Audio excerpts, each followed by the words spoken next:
Howdy, folks. So, your Endgame review that you've very patiently been waiting for is here. Warning, there will be spoilers, so if you don't want spoilers, you should probably stop watching now. Okay, so let's start with the visual effects. Okay, I thought they did such an amazing job on the visual effects. There was one moment in the entire movie where it was kind of obvious to me that they were using the computer, but otherwise, I mean, they were flawless, you guys. Flawless. It was impossible to tell CGI from real. It was flawless. Okay, I have nothing bad to say about it. The score was fantastic as usual. Marvel has never let us down in that regard, I don't think. Do you want to say something about the acting? So, a little bit of backstory. Megan Fox, who's not in Marvel, just backstory, at least not in Avengers. Megan Fox was fired from the Transformers series after in an interview she said she wished they focused more on the acting and less on things blowing up and big fighting robots, because she thought the franchise could have been more if they'd actually, put some effort into the acting. And she was fired and flat out told, basically, we didn't hire you for your acting skills, we hired you because we need a hot piece of ass in this movie. So, she was onto something, though, because I feel like that is what sets the Marvel Cinematic Universe apart from other superhero and action movies we've had in the last couple of decades. It packs a big punch, definitely, for sure. There's plenty of action. There's, stuff blowing up. There's fighting. There's plenty of action in this movie. And all of their movies. And there's plenty of very, very attractive people in these movies, too. And the thing that takes it over the top is that it also has superb acting. Nothing seems forced. It seems very believable. It's very relaxed. And I think a big part of that is probably because these people have been working together for the better part of a decade. So they're obviously very comfortable with each other, and they've already got kind of their dynamic, and that definitely is evident in this movie. Definitely. There was great chemistry. Everything just flowed really well. Nothing seemed forced. It was really easy to get sucked in and believe every little thing. So, acting also, good job. It was hard to watch. What was my total, honey? It was 7.5 times I cried during this movie. Something like that. 3 of them were within the first 20 minutes. So it's hard to watch, but any good work of art, which, let's face it, a movie is a work of art, any good work of art is going to evoke emotion from you. If it doesn't evoke any emotion from you, it's not that great. And this really hit home with that. There were times I was enraged. There were times I was just despondent. There were times that I was just exhilarated. It did a great job of touching your heart. It did. It really did. Did I have any complaints about this movie? I don't think I did. I don't think I've had any complaints. It's been almost a month since we've seen it, and I have not had one effing complaint. Not one.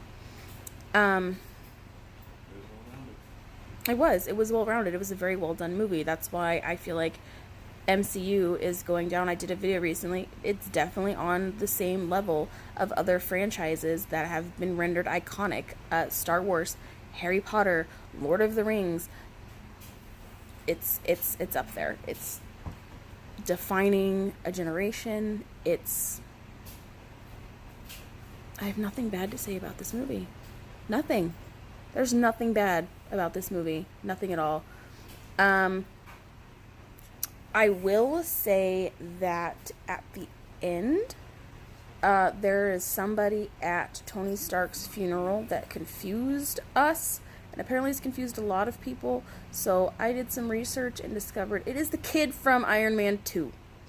It's the kid from Iron Man 3. So if you go see it and you're like, who the fuck is this guy? It's the kid from Iron Man 3. Okay? So there's some death in the movie. And it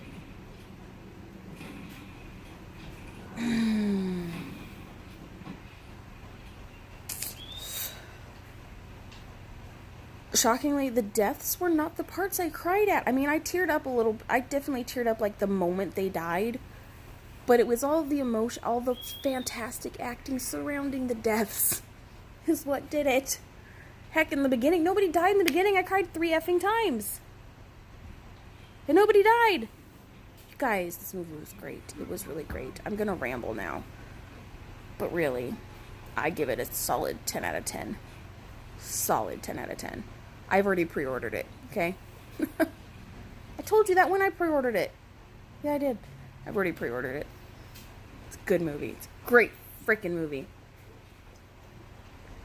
I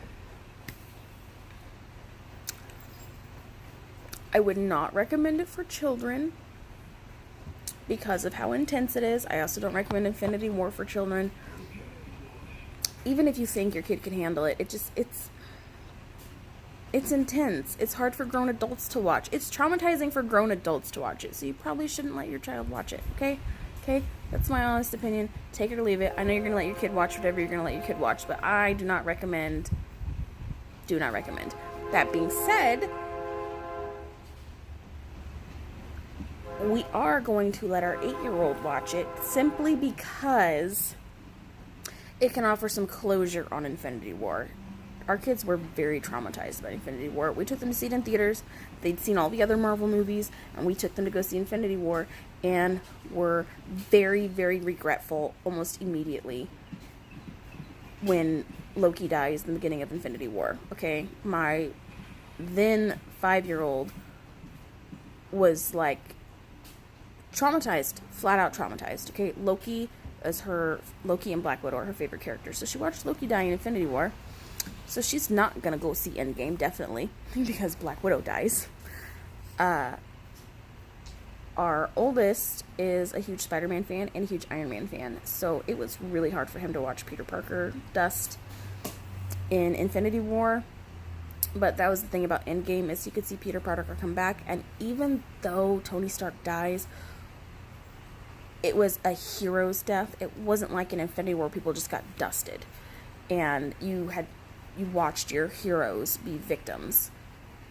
He died a hero's death, and we thought that would be something that would help offer him closure on Infinity War. Our 6-year-old's not going to watch it, because there will be no closure. She'll just be traumatized. I mean, she for months was talking about Gamora's daddy throwing her off a cliff, and at one point she actually asked if her daddy was going to throw her off a cliff. Okay, you guys? Traumatizing. Don't take your kids to see this movie, please, for the love of God.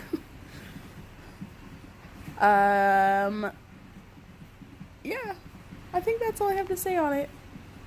There was not an obscene, there was no sex at all. There was some drink. Thor is a drunk, so there was definitely alcohol, but other than that, there was no like drug use. There was no sex. There was no more swearing than you hear in any of the other Marvel movies. You know, maybe like a bitch here or a dick there or whatever, but nothing like really profane.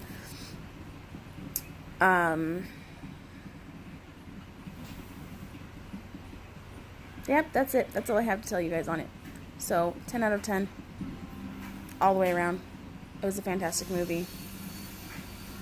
I have absolutely nothing bad to say about it at all. So, go watch it. It is freaking awesome.